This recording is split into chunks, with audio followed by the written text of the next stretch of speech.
Hey friends, if you wish to fix the issue where your computer freezes and makes buzzing or high-pitched noise on your Windows 11 computer, then please watch this video. I will guide you through the resolutions. So the first solution is to check for obstructions to the fan. This is the main reason. This is the biggest problem. So check for obstructions to the fan. There shouldn't be any dust or anything. The next one is to update drivers and windows. So right click on the start button. Select settings from the menu and then go to the Windows Update tab on the list on the left hand side. Click on check for updates in the right pane.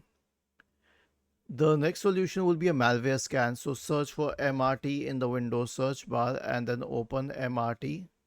This is the malware removal tool. Click on next, select full scan, click on next and let it run through.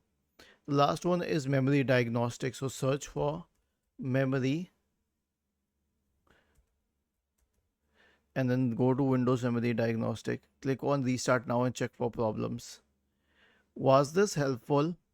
If yes, then please let us know in the comment section of the video. Thank you for watching this video and have a nice day.